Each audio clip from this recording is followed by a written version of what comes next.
യേശുവിനാത്മാവേ എന്നെ ശുദ്ധീകരിക്കണമേ.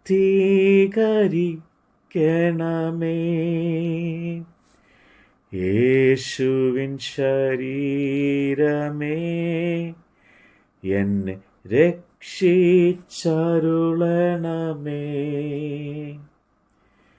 യേശുവിൻ തിരുനിണമേ എന്നെ ലഹരിയിലാഴ്ത്തണമേ.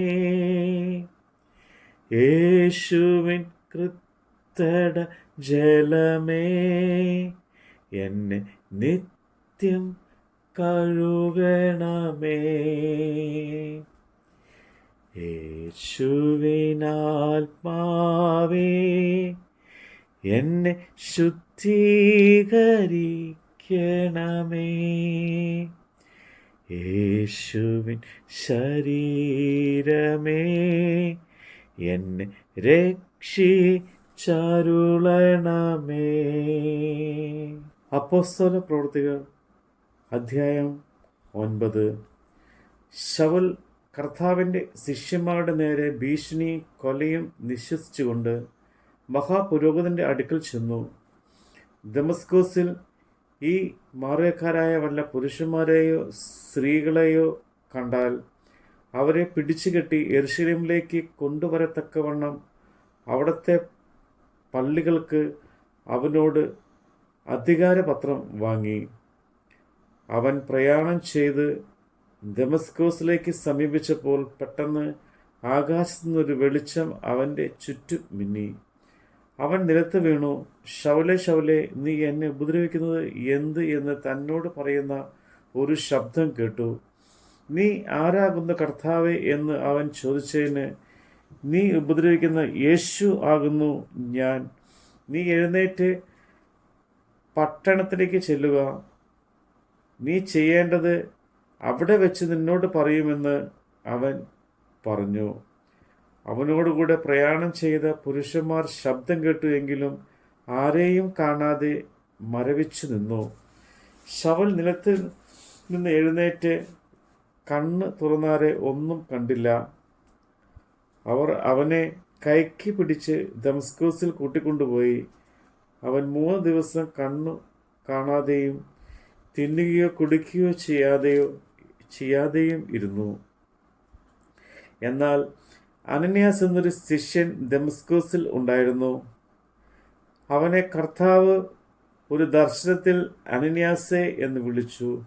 കർത്താവെ, അടിയൻ ഇതാ എന്ന് അവൻ വിളി കേട്ടു. കർത്താവ് അവനോട്, നീ എഴുന്നേറ്റ് നേർവീഥി എന്ന് തെരുവിൽ ചെന്ന് യൂദായുടെ വീട്ടിൽ തർസൂസുകാരനായ ശൗൽ എന്ന് പേരുള്ളവനെ അന്വേഷിക്കാം. അവൻ പ്രാർത്ഥിക്കുന്നു. അനന്യാസ് എന്നൊരു പുരുഷൻ അകത്ത് വന്ന് താൻ കാഴ്ച പ്രാപിക്കേണ്ടതിന് തൻ്റെ മേൽ കൈ വയ്ക്കുന്നതിന് അവൻ കണ്ടിരിക്കുന്നു എന്ന് കൽപ്പിച്ചു. അതിന് അനന്യാസ്, കർത്താവെ, ആ മനുഷ്യൻ യെരൂശലേമിൽ നിന്റെ വിശുദ്ധന്മാർക്ക് എത്ര ദോഷം ചെയ്തു എന്ന് പലരും പറഞ്ഞ് ഞാൻ കേട്ടിരിക്കുന്നു. ഇവിടെയും നിന്റെ നാമത്തെ വിളിച്ചപേക്ഷിക്കുന്നവരൊക്കെയും പിടിച്ചു കെട്ടുവാൻ അവന് മഹാപുരോഹിതന്മാരുടെ അധികാരപത്രമുണ്ട് എന്ന് ഉത്തരം പറഞ്ഞു. കർത്താവ് അവനോട്, നീ പോക. അവൻ എൻ്റെ നാമം ജാതികൾക്കും രാജാക്കന്മാർക്കും ഇസ്രായേൽ മക്കൾക്കും മുമ്പിൽ വയ്പാൻ ഞാൻ തിരഞ്ഞെടുത്തിരിക്കുന്ന പാത്രം ആകുന്നു. എൻ്റെ നാമത്തിനു വേണ്ടി അവൻ എന്തെല്ലാം കഷ്ടം അനുഭവിക്കേണ്ടതാകുന്നു എന്ന് ഞാൻ അവനെ കാണിക്കും എന്ന് പറഞ്ഞു. അങ്ങനെ അനന്യാസ് ആ വീട്ടിൽ ചെന്ന് അവൻ്റെ മേൽ കൈവച്ചു. ശൗലേ, സഹോദര, നീ കാഴ്ച പ്രാപിച്ചു.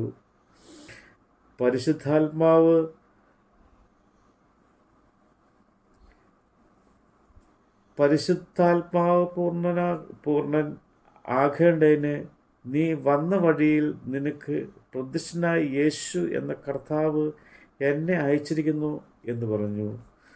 ഉടനെ അവൻ്റെ കണ്ണിൽ നിന്ന് ചെതമ്പൽ പോലെ വീണു. കാഴ്ച ലഭിച്ച് അവൻ എഴുന്നേറ്റ് സ്നാനമേൽക്കുകയും ആഹാരം കൈക്കൊണ്ട് ബലം പ്രാപിക്കുകയും ചെയ്തു. അവൻ ദമസ്കോസിലുള്ള ശിഷ്യന്മാരോട് കൂടെ കുറേ നാൾ പാർത്തു. യേശു തന്നെ ദൈവപുത്രൻ എന്ന് പള്ളിയിൽ പ്രസംഗിച്ചു. കേട്ടവർ എല്ലാവരും വിസ്മയിച്ചു. യെരുശലേമിൽ ഈ നാമം വിളിച്ചപേക്ഷിക്കുന്നവർക്ക് നാശം ചെയ്തവൻ ഇവനല്ലയോ?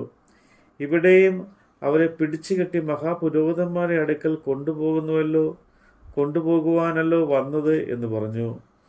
ശൗലോ മേൽക്കുമേൽ ശക്തി പ്രാപിച്ചു. യേശു തന്നെ ക്രിസ്തു എന്ന് തെളിയിച്ചു.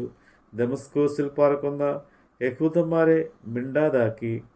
കുറെ നാൾ കഴിഞ്ഞപ്പോൾ യഹൂദന്മാർ അവനെ കൊല്ലുവാൻ ആലോചിച്ചു. ശൗൽ അവരുടെ കൂട്ടുകെട്ട് അറിഞ്ഞു. അവനെ കൊല്ലുവാൻ അവർ രാവും പകലും നഗര ഗോപുരങ്ങളിൽ കാവൽ വെച്ചു.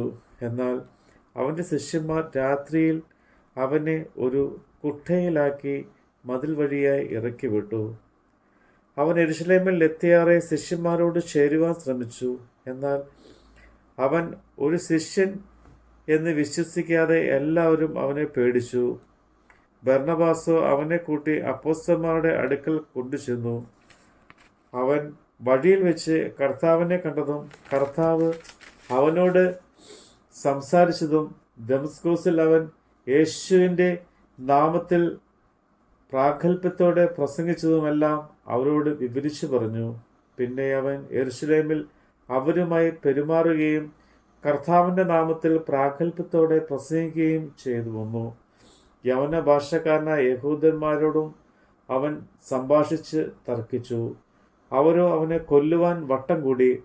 സഹോദരന്മാർ അത് അറിഞ്ഞ് അവനെ കൈസരയിലേക്ക് കൂട്ടിക്കൊണ്ടുപോയി അവിടെ നിന്ന് തർസോസിലേക്ക് അയച്ചു. അങ്ങനെ യഹൂദിയ, ഗലീല, ശമരിയ എന്നീ ദേശങ്ങളിലൊക്കെയും സഭയ്ക്ക് സമാധാനം ഉണ്ടായി. അത് ആത്മീയ വർധന പ്രാപിച്ച കർത്താവിനോടുള്ള ഭക്തിയിലും പരിശുദ്ധാത്മാവിൻ്റെ പ്രബോധനത്തിലും നടന്നു പെരുകിക്കൊണ്ടിരുന്നു. പത്രോസ് എല്ലായിടവും സഞ്ചരിക്കയിൽ ലുദ്ദയിൽ പാർക്കുന്ന വിശുദ്ധന്മാരുടെ അടുക്കൽ ചെന്നു. അവിടെ പക്ഷപാതം പിടിച്ച് 8 സംവത്സരമായി കിടപ്പിലായിരുന്ന ഐനിയാസ് എന്നു പേരുള്ളൊരു മനുഷ്യനെ കണ്ടു. പത്രോസ് അവനോട്, ഐനിയാസെ, യേശുക്രിസ്തു നിന്നെ സൗഖ്യമാക്കുന്നു. എഴുന്നേറ്റ് താനായി തന്നെ കിടക്ക വിരിച്ചു കൊള്ളുക എന്ന് പറഞ്ഞു. ഉടനെ അവൻ എഴുന്നേറ്റ് ലുദ്ദയിലും ശാരോനിലും പാർക്കുന്നവർക്ക് എല്ലാവരും അവനെ കണ്ടു കർത്താവിലേക്ക് തിരിഞ്ഞു.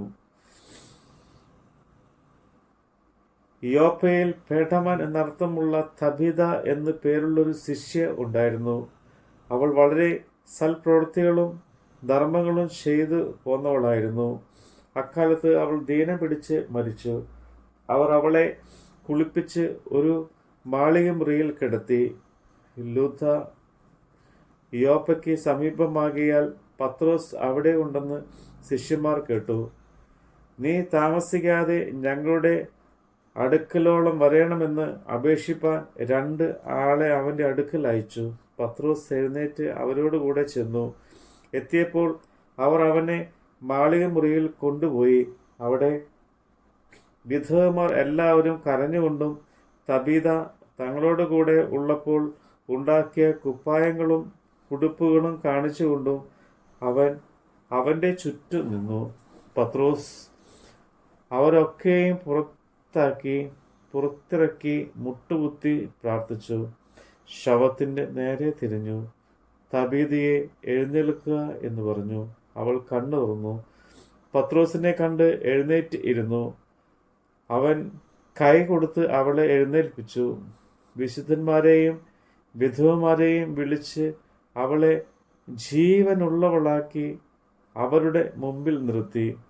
ഇത് യോപ്പയിൽ എങ്ങും പ്രസിദ്ധമായി. പലരും കർത്താവിൽ വിശ്വസിച്ചു. പിന്നെ അവൻ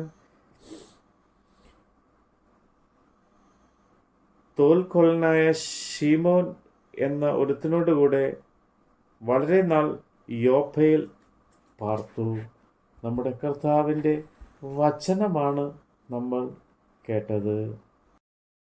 യേശുവിൻ പീഡകളെ എന്നെ സുധീരനാക്കണമേ, നന്മതൻ നിറകുടമേ, എൻ്റെ പ്രാർത്ഥന കേൾക്കണമേ. നാഥാ നിൻ തിരുമുറിവിൽ എനിക്കഭയം നൽകണമേ, മേലിൽ വേർപിരിയാതെ എന്നെ അങ്ങിൽ ചേർക്കണമേ. യേശുവിനാത്മാവേ എന്നെ ശുദ്ധീകരിക്കണമേ, യേശുവിൻ ശരീരമേ എന്നെ രക്ഷിച്ചരുളണമേ.